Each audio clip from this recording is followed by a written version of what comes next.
Salam alaikum la famille des Z, j'espère que vous allez bien ainsi que tous vos proches. Bienvenue à tous et à toutes pour cette nouvelle vidéo et aujourd'hui on va répondre à certains influenceurs, youtubeurs, tiktokers et même tweetos pour leur expliquer que le rival historique, que le classico, le gros match en Afrique, ça reste Algérie-Égypte, Égypte-Algérie. C'est comme ça et ça restera comme ça jusqu'à la fin des temps, jusqu'à ce que Dieu mette fin à ces mondes. Ce n'est ni Algérie-Maroc, ce n'est ni Algérie-Tunisie, c'est rien du tout. Il y a aussi un autre classico, c'est Côte d'Ivoire-Cameroun. On a beaucoup tendance à l'oublier. Ça aussi, c'est une grosse rivalité, c'est un gros match. Mais pourquoi le classico de l'Afrique reste Algérie-Égypte ou Égypte-Algérie? Tout simplement parce que ça va au-delà du sport. La base, la racine même de cette rivalité va au-delà du sport.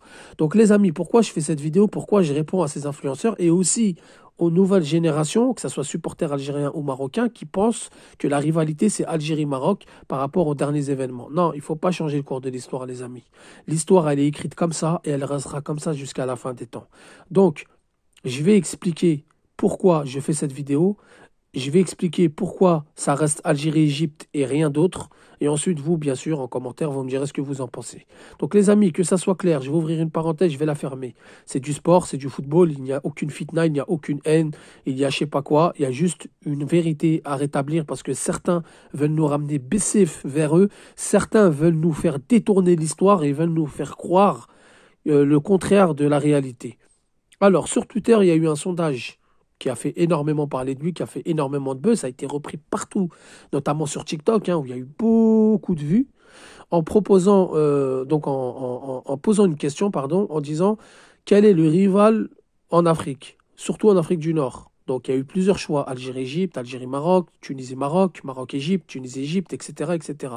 Et donc, les Algériens qui connaissent l'histoire du football algérien, les Algériens qui ont grandi avec Algérie-Égypte ont répondu tout naturellement Égypte. Et puis il y a certains qui sont pas contents, qui sont venus, qui ont dit non, vous êtes des mythos. Le plus grand rival en Afrique, enfin le match, les deux plus grands rivaux, c'est Algérie-Maroc, c'est rien d'autre. Vous n'allez pas nous faire croire que vous préférez perdre contre le Maroc que contre l'Égypte. Alors, Algérie-Égypte, c'est un match très particulier où on a déjà montré l'agressivité dans ces matchs. On a déjà montré que ça a dépassé les limites, que ça soit côté égyptien, que ça soit côté algérien. Et à la base, la racine même, c'est une histoire qui remonte de très très très longtemps. Et je vais bien vous expliquer le déroulement. Je vais bien vous énumérer les matchs qu'il y a eu entre Algérie-Égypte et Algérie-Maroc. Et vous allez comprendre pourquoi ce n'est pas Algérie-Maroc et ça ne sera jamais Algérie-Maroc malgré les tensions politiques entre ces deux pays. Donc on est en 58, l'équipe du FLN se prépare pour faire une tournée internationale pour faire connaître la cause algérienne à travers le monde. Et il y a des matchs amicaux préparés. Donc l'Égypte devait rencontrer l'Algérie. Comme vous le savez tous, la FIFA a menacé de sanctions les pays qui rencontreraient l'Algérie de toute compétition internationale. Et donc l'Égypte a fait demi-tour. L'Égypte n'a pas rencontré l'Algérie. L'Algérie l'a eu en travers de la gorge, a senti ça comme une trahison. Alors attention, les frères égyptiens, on vous aime beaucoup. Vous savez qu'on vous aime, vous savez que vous êtes les bienvenus en Algérie comme nous, on a été les bienvenus en Égypte. Mais il faut reconnaître qu'entre les deux pays, ça a toujours été tendu au niveau sportif. Je parle bien au niveau sportif et même pas que dans le football, même dans le handball, même dans les autres disciplines, quand on se rencontre, on sent de l'agressivité, on sent de la tension. C'est une histoire de leadership, c'est comme ça et c'est pas autrement. Alors certains vont dire oui, mais l'Égypte a cette canne, ils vous calculent même pas, etc. C'est faux, c'est archi faux. Donc, qu'est-ce qui s'est passé? L'Algérie, on l'a eu en travers de la gorge, etc. Et la première rencontre officielle entre l'Algérie et l'Égypte, c'était pour les éliminatoires à la CAN 70. Et ça s'est mal passé. Dans le sens où c'était pas comme en 2009 ou en 89, mais ça s'est mal passé. Il y a eu des tacles assassins, il y a eu vraiment de l'engagement, il y a eu de l'intensité, etc. Premier tour, on a éliminé le Maroc, où justement ça s'était super bien passé. Pas de tension, rien. Au contraire, ça se prenait dans les bras, ça se serrait la main, etc. Mais Algérie-Égypte au second tour, ils nous ont éliminés. C'était même la République arabe unie, un truc comme ça. Il y avait la Syrie, l'Égypte, la Jordanie, mais bon, la plupart des joueurs étaient égyptiens.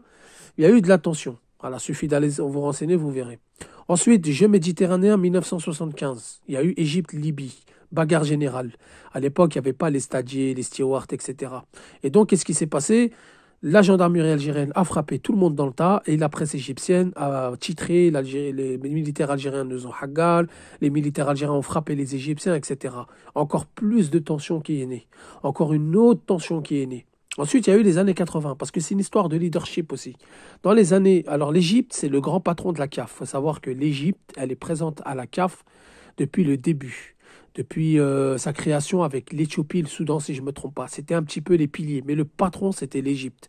Et il y a des rumeurs qui disent, après ça, je ne peux pas affirmer, que l'Égypte a bloqué l'entrée de l'Algérie à la CAF parce que l'Égypte avait reçu des pressions justement de plus haut par rapport à ce que l'Algérie a fait en 58, etc. Ils n'étaient pas contents. La FIFA, jusqu'à maintenant, ils ne sont pas contents de ce bras de fer. Hein, parce que l'Algérie avait gagné le bras de fer. Hein. Malgré tout, ils ont gagné le bras de fer. Ils ont réussi à convaincre des nations à, à participer, à faire des matchs amicaux contre eux. Et donc la FIFA, jusqu'à maintenant, là, en travers la gorge.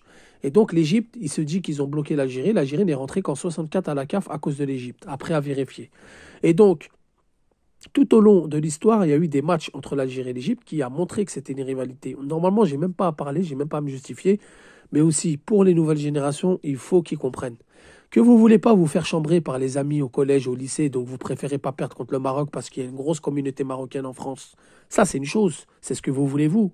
Mais en Algérie, ça se passe pas comme ça. C'est en Algérie que ça se passe. C'est en Algérie que ça démarre. C'est pas en France. En France, nous, on suit la tendance qui se passe en Algérie, comme les Égyptiens suivent la tendance qui se passe en Égypte. Que moi, personnellement, je préfère perdre contre le Maroc que contre l'Égypte, je vous le dis, parce que j'ai grandi comme ça. On a grandi avec cette rivalité. Mon père, nos parents nous ont appris cette rivalité sportive.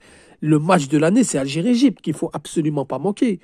Si Algérie-Maroc, je ratais les cours, mon père, il me tuait. Algérie-Égypte, il m'autorisait à rater les cours. C'est comme ça et c'est pas autrement, les amis. Il faut l'avoir vécu pour connaître, parce qu'à l'époque, on les rencontrait souvent, l'Égypte. Là, on les a rencontrés en match amical, etc. Alors donc, pour pas se perdre, excusez-moi les amis, c'est parce qu'il y a tellement de choses à dire. Ensuite, après les Jeux méditerranéens, l'Algérie commence à se développer au football, commence à avoir un leadership en Afrique et écrase l'Égypte tout au long des années 80, elle faisait que de battre l'Égypte. Donc, 1980, demi-finale de la CAN au Nigeria, on bat l'Égypte. Gros match, il y avait même Hassan Shehata. Gros match, c'est tendu, des tacles, des regards de travers, des insultes, etc., etc. Ensuite, 1984, match pour la troisième place, Algérie-Égypte. On gagne 3-1. Pareil, bagarre dans les vestiaires, insultes, etc. Moi, mes souvenirs, il n'y a jamais eu ça entre l'Algérie et le Maroc. Alors certains vont me parler des U17. Oui, il y a une bagarre générale des U17, etc. C'est des U17. Ils sont battus, c'est des enfants. Les Marocains avaient perdu la finale. Il y avait des gestes et des regards de travers. Ça s'est battu. Mais c'est rare. Il y a pas eu. Moi, j'ai pas le souvenir qu'un Algérie-Maroc ait une bagarre générale. Que ça soit avant le match, pendant le match ou après le match. Faut arrêter les conneries à un moment donné. 1989, l'Algérie qui rencontre l'Égypte pour la Coupe du Monde 1990, bagarre générale. Ils ont même interdit Belloumi de sortir de l'Algérie parce que l'Égypte a mis Interpol sur son dos. Ils ont porté plainte contre l'Ardal Belloumi. Donc vous voyez jusqu'à où ça va? Ça dépasse le cadre sportif. C'est une rivalité qui existe et qui existera jusqu'à la fin des temps. Ensuite, 2009, tout le monde a vu ce qui s'est passé. Avant 2009, il y a eu 2004, match pour le premier tour de la CAN 2004 en Tunisie. On gagne 2-1, on les élimine, bagarre générale après le match, entre supporters, etc. Grosse tension. Chose qu'il n'y a pas eu avec le Maroc dans cette même compétition. 2009, tout le monde a vu ce qui s'est passé, j'ai même pas besoin de revenir dessus. Omdurman, Soudan, les médias, etc., etc. Pourtant, politiquement, avant chaque match de foot entre l'Algérie et l'Égypte, il n'y a aucune tension entre l'Algérie et l'Égypte. Algérie-Maroc, politiquement, c'est différent parce que l'Algérie et le Maroc, politiquement, ils sont jamais entendus, ils ont toujours été en froid. Donc les Marocains, ils veulent d'éteindre ça dans le football, c'est-à-dire dans le football, vu que les politiques, ça va pas, alors quand ils rentrent dans un stade de foot, ils jouent à 2000 à l'heure contre nous, etc. Mais nous, on n'a pas cette animosité. C'est-à-dire que demain, l'équipe d'Algérie rencontrera l'équipe du Maroc, vous verrez un Mahrez serrer la main, prendre dans ses bras un Ziyech, vous verrez, je sais pas moi, Aïssa Mandi serrer la main, discuter avec un joueur marocain, chose que vous ne verrez pas avec les Égyptiens. Parce que cette rivalité existe. Les Égyptiens ont grandi comme ça, les Algériens ont grandi comme ça. La preuve, à la Coupe arabe, regardez la différence du discours entre l'Algérie et l'Égypte et l'Algérie et le Maroc, de Majid Bouguera par exemple. Quand on lui évoque l'Égypte, on sent dans les yeux quelque chose. Quand on lui évoque le Maroc, ça parle de pays frères, ça parle de... Il n'y a pas cette rivalité, il n'y aura jamais cette rivalité. Maintenant que vous voulez nous prendre nous pour votre rival, ça c'est une chose. Mais nous, on ne vous prendra jamais pour rival. Vous n'êtes pas notre rival. Et vous savez très bien à qui je m'adresse, à ces personnes-là qui font des vidéos toute la journée pour dire non, c'est Algérie-Maroc. Ça ne sera jamais Algérie-Maroc. Pour les nouvelles générations, je vais vous demander une chose, ne changez pas le cours de l'histoire. Quand vous avez grandi avec un Algérie-Égypte, croyez-moi, qu'en 2001, quand l'Égypte vient en Algérie, éliminatoire de la Coupe du Monde 2002, quand l'Égypte vient en Algérie pour la dernière journée, alors qu'on était éliminés, éclatés au sol, suffisait juste de laisser battre l'Égypte par un gros score, et ils étaient qualifiés devant le Sénégal. Quand ils viennent et qu'on donne le match de notre vie, et que la journée d'avant, on perd contre le Maroc, 2-1 à domicile, tranquille, pépère, sans animosité, sans tension, et qu'après vous voyez le match contre l'Égypte, vous comprenez tout de suite qu'ici, c'est pas là, on n'est pas là pour rigoler. C'est une vraie rivalité, c'est une vraie tension. On a fait un but partout, et dans les gradins, ça criait Sénégal, Sénégal, Sénégal. Les amis, c'est ça la réalité historique. S'il vous plaît, ne changez pas le cours de l'histoire. Ne pensez pas aux petits, aux copains, au lycée, au collège, etc. Ça, c'est une chose. On est là, on a une rivalité dans les quartiers, etc. Mais en Algérie, le match qu'il ne faut pas louper, qu'il ne faut pas rater, même la police, je crois, ils demandent des jours fériés pour regarder ce match. Alors qu'Algérie-Maroc, vous avez vu le dernier Algérie-Égypte, match amical. Vous avez vu sur le terrain ce que ça a donné. Vous avez vu ce que ça a donné. Match amical, des chassés dans la tête, des cartons rouges. Ce match-là, il finit jamais à 10 contre 10, à 11 contre 11, pardon.